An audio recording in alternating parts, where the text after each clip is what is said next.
नसरापूर घटनेत न्यायालयाच्या निर्णयाचं स्वागत मिनलदास संभाजी ब्रिगेड जिल्हाध्यक्षा महिला आघाडी यांचं वक्तव्य. सोलापूर संभाजी ब्रिगेड महिला आघाडीच्या वतीनं आसरा सोसायटीतील वडाच्या झाडाचं पुनरोपण केलेल्या ठिकाणी वटसावित्री निमित्त वडाच्या झाडाचं पूजन करण्यात आलं. त्याचबरोबर न्यायालयानं नसरापूर घटनेतील आरोपीला फाशीची शिक्षा सुनावली याबद्दल आनंद व्यक्त करून न्यायालयाचे आणि महाराष्ट्र शासनाचे आभार व्यक्त करण्यात आले. 2 महिन्यापूर्वी महाराष्ट्राला काळिमा फासणारी घटना पुणे जिल्ह्यातील भोर तालुक्यात घडली.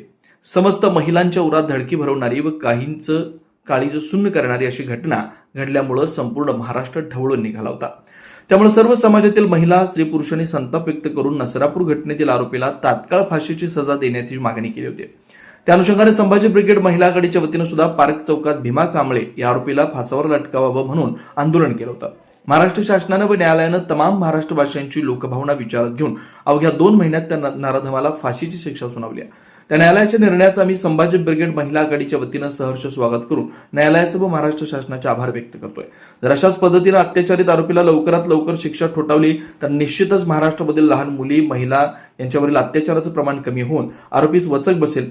आज वटपौर्णिमा या महिलांच्या सणादिवशी महिला भगिनींना घेऊन वटसावित्रीची विधी पूजन तर केलंच, पण त्याचबरोबर आजच्या दिवशी महिलांना या न्यायाच्या रूपानं कायद्यावरील विश्वास सार्थ असल्याचे संकेत मिळाले.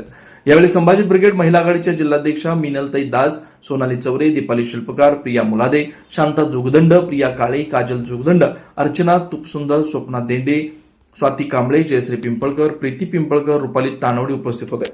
नसरापूर प्रकरणातील जो आरोपी आहे भीम्या कांबळे, तर त्याला आज सत्र न्यायालयाने फाशीची शिक्षा सुनावली आहे.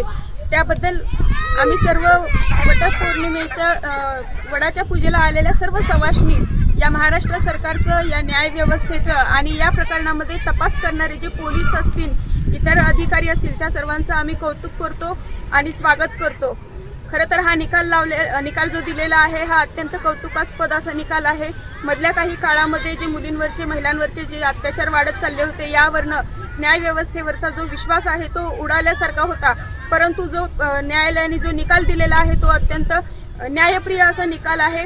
याच्यापूर्वी सुद्धा श्रद्धाला जो आहे तो न्याय मिळालेला नव्हता, परंतु आज भीम्या कांबळेला फाशीची शिक्षा सुनावून या राज्य सरकारने, या न्याय व्यवस्थेनं खऱ्या अर्थानं श्रद्धाला आणि नसरापूर प्रकरणातील छोटी बालिका असू द्या किंवा इतर ज्या बालिका असू द्या, या अशा अत्याचाराने पीडित त्या सर्वांना आज न्याय दिल्यासारखा आहे.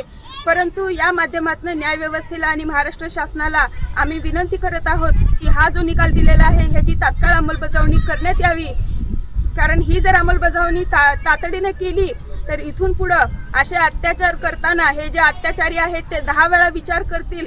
म्हणून लवकरात लवकर ह्या जो निकाल दिलाय ह्याची अंमलबजावणी करण्यात यावी ही ह्या माध्यमातून संभाजी ब्रिगेडच्या वतीनं आणि संपूर्ण सवाष्णी महिला ज्या भगिनी आहेत त्यांच्या वतीनं मी विनंती करीत आहे. जय जिजाऊ.